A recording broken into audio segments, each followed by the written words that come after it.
All right, welcome back, everybody. Hot Mike, final half hour on this Friday morning. Lemoore Litchfield Marion on the board now, 22-8 the score in the third quarter of the 9-man championship. This segment on Friday normally reserved for my dad. There's only one guy he'd sign off on preempting him. It's Troy Mattern. You guys are old friends, though. So you know what? I watch your dad every week. He better be out there watching me because I feel pretty privileged to be able to take his time. It's great. Now, I don't always agree with his picks, but it's pretty special to always have your dad on. I appreciate you doing this. I know you wish you were coaching today. This is not Shanley fan line, but I will open it up just because of how it played out. I talked about it on the show. You're 6-3. You have one of the best records in the state, and you didn't make the tournament. Now, on the other side, they're going to say, well, Troy, win one of those last two games. Exactly. And we knew going in that the conference was, so you got, like you said, you got to be able to win the games that you got to win, and we didn't. But when we went back to the East-West, I was a big proponent of the QRF. I really was, and you don't think that it's going to come and affect you down the road, but here we are. My message back then, and it still is today, why don't we have the best 8 teams in the playoffs, especially when 44% of our games don't count now.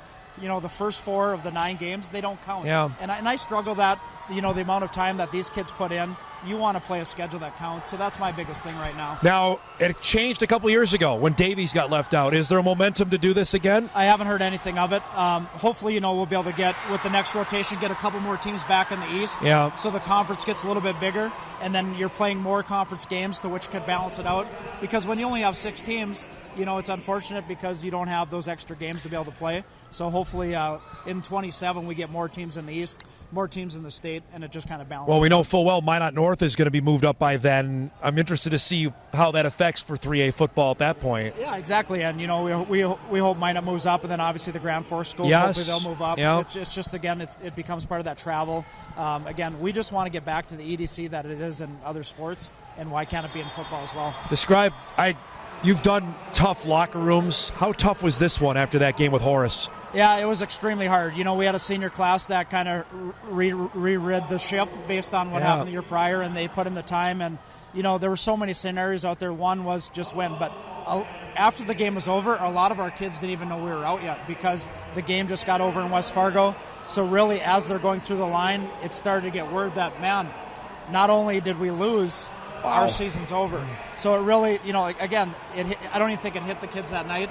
And obviously, not only being a coach, but being a dad, it was really hard to see that for my kid. And obviously for all those seniors that this was my first class when I got to Shanley that started with us in 4th grade. So obviously it's a very special class to me.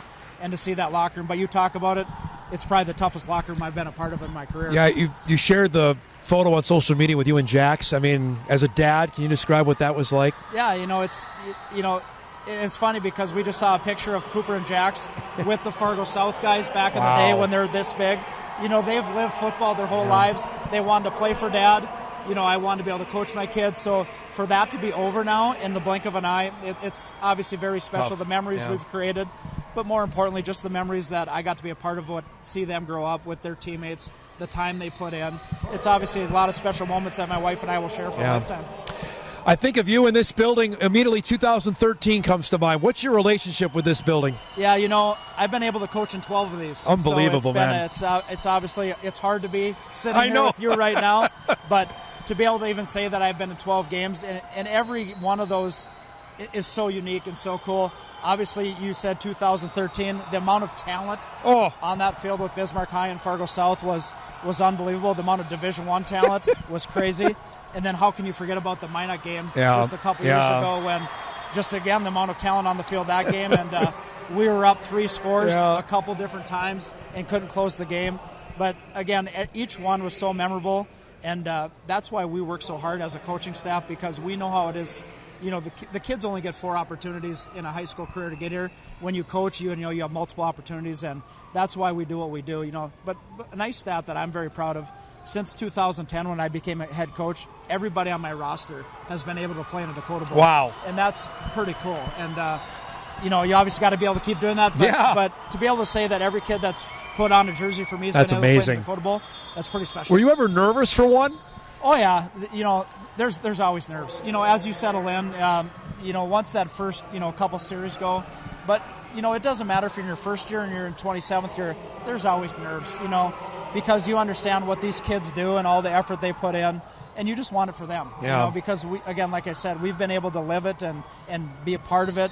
Not every kid has, and that's what, if you talk to any kid, especially in our program, when we have year-end meetings, Dakota Bowl. Yeah. To be able to have that as your standard in your program, and it's realistic, that's pretty cool for our kids to be able to understand that that's what's at hand. So I had Feeney on the show yesterday. I think I know the answer to this question, but was there one that you came out saying, I know we're going to win? I'm assuming 06. Was that one? Yeah, but, that wasn't the case either, because we lost to Central the year before, Yeah. What was it, 7 straight years we played Bismarck High and the amount of talent they had. So I don't think there was ever a game that we were going in. The first year we won it, we were up against Central. I think it was like 28, 30 points in the second half. They cut it to a touchdown, and we had to stay ahead of that one. But every game is so unique. And, even when we beat Bismarck Century in 2022, we thought that was going to be a dogfight. We jumped on them early, 21-0, and that game was over in the first half. Yeah. So you just never know. Kids are kids. And it's amazing what can happen. And, but every game is always so cool and unique. So, obviously, you're going to be on the call tonight with Sam. We're excited about that. You're calling the 3A game with Davies and Century. You've seen both of these teams. They played earlier in the year. Can you use that at all, or was that so long ago? Yeah, I think that's so long ago. I think, Century's quarterback was out that game. But if you look at that game, it was 6-3 at halftime, and it was a hot night. I think Davies did a great job wearing down Century. Will that be the case again tonight? But Century, I think if there's any team defensively that can stop Davies, or when I say stop, I use that loosely, because I did the call last week against Bismarck, and obviously following Davies throughout the year, I don't know if anyone can stop them. It's just, what can you do to gain a possession with a turnover or something? You got to be able to win the middle 8. Can you match that up to make that work? So there's a lot that's got to go right for Century, just because Century's rolling, and it's they're going to be hard to stop. What is it about Wayne's offense that just makes it so tough to stop? He watched yesterday. He gave him a hard time. That broadcast-wise, it's not the prettiest, but, man, it's effective. Yeah, I think it's because they're a true unit. When you got buy-in of the whole team, it starts up front with the front 7. When it's always mostly you talk about the front 5. Well, with Davies, it's the front 7 because the tight ends are such a part of it. They're just extended tackles. But I think what makes Davies really good this year is the added dimension of Newsom, the quarterback run. It's one more dynamic you got to account for. So you can't throw that extra guy into the box on the run game because he can pull it. He's a 225-pound kid, and he's got 5 yards before he even looks. So I think that's the added dynamic that makes it hard for them. But you got to remember, their offense gets so much credit. Their defense is probably the most athletic defense I saw all year. They get after it on the defensive side of the ball, and that's what creates a lot of problems too. When you look at, Wiggenbach's been in this game. You've coached against them in this game. Somehow they they get here, and sometimes they play their best game of the season here. Yeah, and they're a well-coached. Like you said, they're going to have a good plan. Yeah. And if plan A doesn't work, I know they're going to have B, C, D, E, and F too. And I think that's what Bismarck tried last week, because you just got to find something that's going to stick. And the thing with high school kids is you have to be assignment sharp for 8-minute drives, 9-minute drives. We try to get kids focused for a 20-second play, let alone an 8-minute drive. So it's difficult, because if one kid screws up one assignment on one play, that's where they're getting all these big plays. Because if you're going to have to beat Davies, you're going to have to force them to go the length of the field, hopefully get a turnover. And I think Horace did a good job of that, making them drive the field. But you got to remember, then Horace only had 5 possessions. Unbelievable. Think about that. So you do the math either way. So the question is why are we not doing what Wayne's doing? Why am I trying to be 5 wide and maybe he's on to something? Well, it's fun to watch. Your style of football is way more appealing. And it's funny because that. My coaches laugh at me whenever it's Davies week. I have to go off, and like a couple years ago when we played him in the semifinals, we got snow. I was out shoveling snow on the field because I just can't sit and watch that scheme, because obviously my philosophy is totally different. But credit to Wayne, credit to his staff. He's obviously got kids that have bought in, and that's to be successful in anything, in any sport. If you get buy-in, you're going to have a chance to have success. Tell me about from 2010 in the EDC to 2025. Is it just better talent, or why is the difference in football in that 15-year stretch? I think the upper-end talent is probably similar, but there's just more talent on the teams. Okay. I think the rosters are a lot deeper. I think there's more upper-end talent. We've always had the upper-end talent. There's just more of them now. And I think the exposure that these kids get they all now understand that they have an opportunity to play at many different levels of college football. And like that wasn't the case before, but you got to understand too, what's changed so much in the last 15 years is what these kids are doing to prepare themselves for not even high school football, but high school sports. Bigger, faster, stronger. The amount of diet. Yep. Who thought about a diet? McDonald's and but even my son alone. I mean, chicken, rice as a high school kid. To even think that how important a diet was, you would never ever think of it. No way. These kids have, they understand what they have to do to be at that next level, and they definitely put the time in. I got to ask, your old boss, he's playing tonight. Kevin Feeney and Moorhead are going and taking on Lakeville South. You and I both watched the Edina Minnetonka game, which you talk about high-level athletes all over the field. This is a contrast in styles as well, because Lakeville South will throw it maybe once in the game. Yeah, and again, that's going to come down to possessions too. And Moorhead's going to have to try to steal a possession because Lakeville obviously going to want to control the line of scrimmage, especially the way the Moorhead offense is playing. I don't know if how many possessions have they not scored on since Jet's been back. Right. It's unbelievable the high level that they're playing at and the amount of talent they have. So, like you said, a contrast of two styles. Something's going to give. Obviously, being indoors is going to be huge for Moorhead, even though it's 60 degrees outside today. But, it's going to be interesting. And obviously, Lakeville South's a really good football team, beating the defending champs in Maple Grove, which when I watched that game between Maple Grove I watched Maple Grove a couple times this year, and that's a high level. Maple Grove team. can compete. Yeah. I mean, they're talented.